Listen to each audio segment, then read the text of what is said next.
Bonjour, une vidéo qui résume le chapitre 2 d'immunologie du programme de Terminal S, l'immunité adaptative. On a vu dans une autre vidéo la première ligne de défense de l'immunité, qui correspond donc à une immunité innée, stéréotypée, et rapide à mettre en place, qu'on appelle la réaction inflammatoire aiguë. Mais souvent, parfois cette première ligne de défense est insuffisante, et donc on va mettre en route la deuxième ligne de défense qu'on appelle l'immunité adaptative, qui elle est très spécifique de l'antigène. Donc dans cette vidéo, on va justement aborder un des deux volets de la réponse immunitaire adaptative. On va voir le volet réponse à médiation humorale. Alors en fait, pourquoi parler de médiation humorale et de médiation cellulaire? Parce qu'en fait, un antigène, comme un virus, peut circuler à deux endroits clés de l'organisme. Soit il est, comme de ce côté-là, circulant dans le sang et dans la lymphe, mais souvent le virus, par exemple, va gagner les cellules, va pénétrer dans les cellules et devenir en fait un virus intracellulaire. Là, on a donc une cellule infectée. Donc en fait, l'organisme a deux leviers pour essayer de limiter la prolifération de cet antigène virus. Le premier levier, c'est d'utiliser ce qu'on appellera donc la réponse à médiation humorale, c'est-à-dire une réponse qui va mettre en place des effecteurs, c'est-à-dire des molécules qui vont effectuer une réponse efficace dans l'objectif de limiter la multiplication de l'antigène. Et ces effecteurs de l'immunité à médiation humorale sont les anticorps. Alors on parle d'humoral parce que ces molécules que l'on va fabriquer pour répondre de manière efficace à l'infection circulent dans le sang et dans la lymphe, ce qu'on appelait avant les humeurs. Donc voilà pourquoi on va parler de réponse à médiation humorale. Et vous, ce que vous devez connaître, c'est toutes les modalités qui permettent de produire, mais ça va nécessiter un délai de plusieurs jours, 7-6 jours, ces anticorps qui doivent circuler dans le sang et dans la lymphe pour aller essayer de neutraliser, on va voir comment, l'antigène. Mais on a une deuxième réponse possible, puisqu'en fait les antigènes ne vont pas rester un virus, bactérie, toxine dans le sang, la lymphe, vont souvent pénétrer et se cacher entre guillemets dans les cellules pour se multiplier. Donc il faut aussi être capable d'atteindre les cellules et de détruire les cellules infectées pour limiter la prolifération du virus. Et ça, les anticorps, donc ces effecteurs, n'en sont pas capables. Du coup, on va utiliser un deuxième effecteur qui correspond là à une cellule qu'on appelle le lymphocyte T cytotoxique. Et là, on parlera au contraire de réponse à médiation cellulaire. Donc on voit ici que cette réponse immunitaire adaptative, qui est plus longue à se mettre en place, possède deux leviers efficaces qui vont permettre de limiter la plupart du temps, éradiquer un corps étranger, un antigène. Le premier, ce sont les effecteurs qu'on appelle les anticorps, qui font partie de la réponse à médiation humorale abordée dans cette vidéo. Et on verra dans une autre vidéo comment les cellules cytotoxiques, qui sont les deuxièmes effecteurs de l'immunité adaptative, vont permettre de repérer et de détruire les cellules infectées.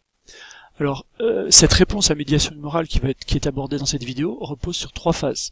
On va voir les deux premières phases qui se font de manière conjointe en fait, et qui sont localisées dans un ganglion lymphatique. Rappelez-vous, on l'avait vu dans l'immunité innée, la réponse inflammatoire, les cellules présentatrices d'antigènes quittent le site d'infection et viennent au niveau des ganglions présenter l'antigène.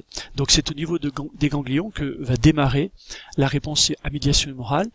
Les deux premières phases, donc c'est ce qu'on appelle la phase de reconnaissance et de sélection clonale, et la phase de prolifération et de différenciation des LB sélectionnés.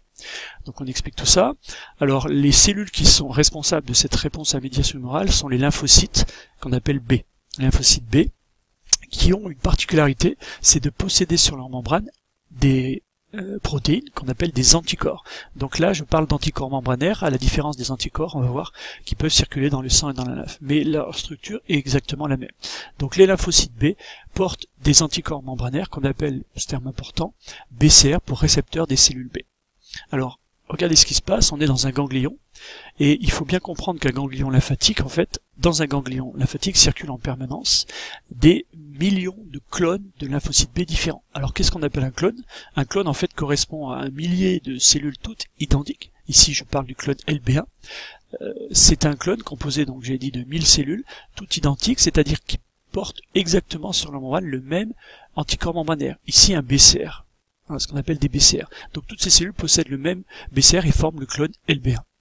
Mais dans notre organisme, on a, je l'ai dit, plusieurs millions de clones. Donc ici, j'ai représenté un deuxième clone de LB, le clone LB4, qui est composé aussi de 1000 cellules et qui, lui, porte un BCR différent du clone précédent.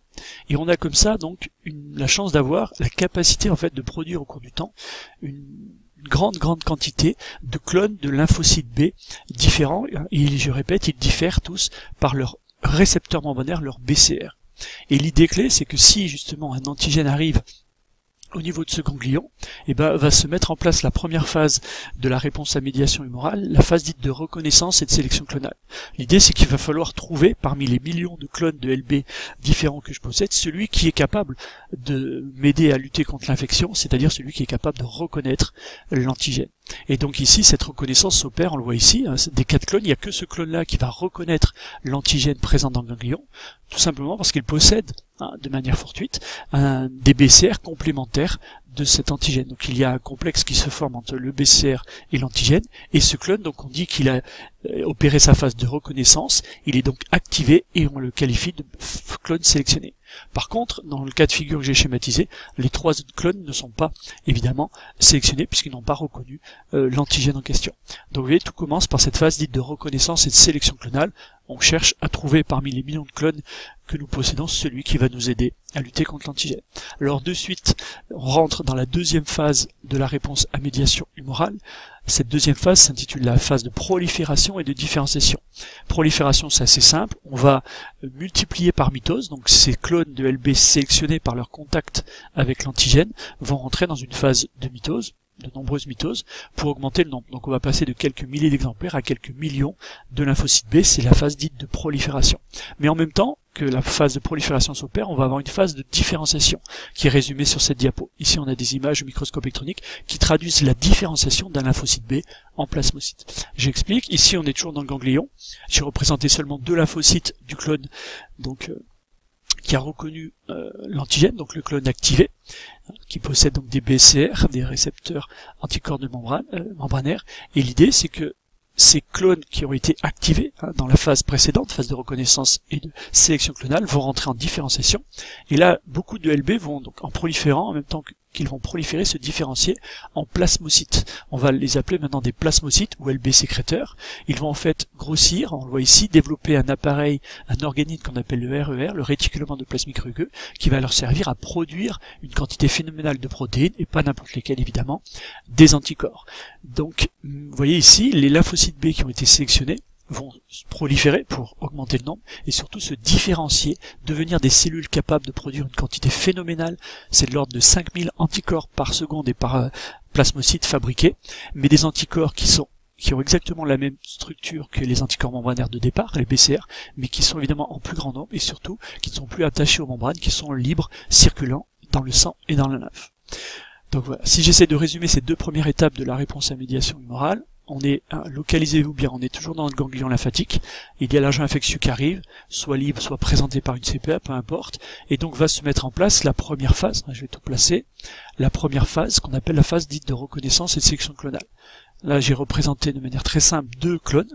On voit bien que parmi ces 2 clones, ce qui change, c'est leurs anticorps membranaires, leurs BCR, et on voit bien ici que l'antigène a des molécules de surface, on va appeler ça des déterminants antigéniques, qui vont être reconnus par les BCR de ce clone. Donc la reconnaissance s'opère ici, donc ce clone a opéré sa phase de reconnaissance, il est donc sélectionné. Par contre, ce clone qui a des anticorps membranaires incapables de reconnaître l'antigène présent, lui n'a pas fait sa phase de reconnaissance, n'est pas un clone sélectionné. Donc on a bien opéré ici la première phase dite de reconnaissance de sélection. Du coup, le clone que j'ai sélectionné, et seulement ce clone, va rentrer dans une phase dite de prolifération et de différenciation. Prolifération par mitose, donc on va augmenter le nombre et passer d'un millier d'exemplaires à des millions de cellules, et la différenciation va se faire alors en 2 différenciations. J'ai parlé juste avant de la différenciation en plasmocytes, donc aussi on va avoir des millions aussi de clones de plasmocytes, mais on va avoir aussi ce qu'on appelle des clones de LB mémoire. On va mettre de côté aussi un très grand nombre de lymphocytes B mémoire, dont on parlera plus tard. Alors mes clones de plasmocytes, on l'a dit, grâce à leur RER, vont se mettre à produire une quantité phénoménale d'anticorps, qui sont les mêmes anticorps que ceux de surface, les BCR, donc capables de reconnaître évidemment l'antigène qui me contamine à l'instant T, mais ceux-ci sont beaucoup plus nombreux et circulant libres dans le sang et dans la lymphe. D'accord ?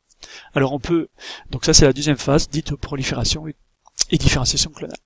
Et donc on peut rentrer dans la dernière phase de la réponse à médiation humorale, la phase effectrice de la réponse immunitaire. Donc là on a produit une quantité phénoménale d'anticorps. Je précise juste avec cette diapo que les anticorps ne reconnaissent pas directement l'antigène, mais reconnaissent des motifs qui sont sur la paroi, notamment la membrane souvent de ces bactéries, virus, et ces motifs moléculaires, on les appelle des déterminants antigéniques ou épitopes, et ce sont ces motifs qui sont reconnus par les anticorps. Donc ici j'ai 3 motifs ou 3 déterminants antigéniques, ce qui va en fait conduire mon organisme à produire 3 types d'anticorps différents. On voit bien ici la haute spécificité, la très forte spécificité des anticorps vis-à-vis des déterminants antigéniques. Je passe, mais c'est à connaître la structure d'un anticorps, une protéine complexe, 4 chaînes polypeptidiques, 2 chaînes lourdes, 2 chaînes légères, les régions constantes, les régions variables. Vous devez maîtriser la structure de ces anticorps qu'on appelle aussi des immunoglobulines, capables de fixer ici, par leurs 2 sites de reconnaissance, des déterminants antigéniques, évidemment 2 déterminants antigéniques identiques. Alors quel est l'intérêt de produire et d'inonder mon organisme sans lymphe d'anticorps? Tout simplement parce que les anticorps vont réaliser ce qu'on appelle un complexe immun. Ils vont venir en fait se fixer à leurs déterminants antigéniques et retenez bien aussi, du coup, l'anticorps en fait ne détruit pas l'antigène, l'anticorps se contente, et c'est déjà une première étape, de neutraliser l'antigène. Ici j'ai schématisé le virus responsable du sida, le VIH. Sur sa membrane il y a des protéines qu'on appelle les GP120 qui sont des déterminants antigéniques. Donc l'organisme s'est mis par toutes les étapes précédentes à produire des anticorps, et ces anticorps sont, leurs 2 sites de reconnaissance sont spécifiques de la protéine GP120. Du coup ces protéines d'anticorps viennent se fixer à ces déterminants antigéniques et former ce qu'on appelle ici un complexe immun. Cette combinaison anticorps déterminants antigéniques antigènes forme ce qu'on appelle un complexe immun. Et l'intérêt de former un complexe immun, on le voit sur cette diapo. Ici c'est le cas de l'organisme sans anticorps. J'ai un virus qui fait son boulot, il rentre, il pénètre en se fixant sur des molécules membranaires des cellules dans la cellule, utilise la cellule pour se multiplier, et ce qui donne évidemment une augmentation de la charge virale, le nombre de virus se multiplie.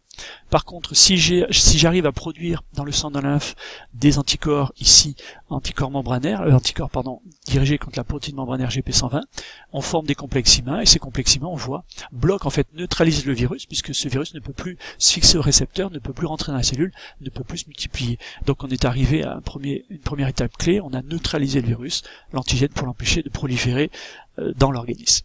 Alors ensuite, pour aller jusqu'au bout du raisonnement, une fois que les complexes immuns ont neutralisé les antigènes, on fait appel aux cellules phagocytaires qui vont phagocyter, détruire ces complexes immuns. Alors ces cellules phagocytaires vont reconnaître d'autant mieux les complexes immuns, les antigènes, parce que justement ils ont sur leur membrane des récepteurs qu'on appelle FC. FC, c'est le fragment constant ici de l'anticorps. Donc ces récepteurs reconnaissent le fragment constant des anticorps, du coup reconnaissent assez rapidement les complexes immuns, les internalisent et les digèrent par les enzymes. Donc c'est comme ça qu'on se débarrasse des complexes immuns. Voilà, donc si je résume sur cette diapo, on est arrivé donc à la fin de la phase effectrice. L'effecteur principal de la réponse à médiation humorale, ce sont bien les anticorps. Oui, les anticorps, j'en ai produit à partir donc de la transformation des LB dans les ganglions en plasmocytes. Ces plasmocytes ont libéré des anticorps qui ont inondé mon organisme, le sang et la lymphe, et de cette manière, ils vont, quel que soit l'endroit où se situent les antigènes, les virus ici, vont pouvoir former des complexes immuns qui vont neutraliser les antigènes, ici le virus, neutralisé dans le sens où on va bloquer la prolifération. Ce virus ne pouvant plus entrer dans la cellule, ne peut plus se multiplier, on bloque la prolifération du virus, de la bactérie, de la toxine, etc. Donc on a bien ici une réponse efficace dans le but de neutraliser, me protéger de l'infection. Et ensuite, ces complexes immuns sont digérés par les cellules phagocytaires. J'ai rappelé ici les 2 premières étapes, on les a vues. Je rajoute juste ici la 3e étape que je viens de présenter, l'étape phase effectrice, la réponse immunitaire, qui a lieu dans le sang, dans la lymphe, dans les tissus, à la différence des 2 premières étapes qui se localisent dans le ganglion.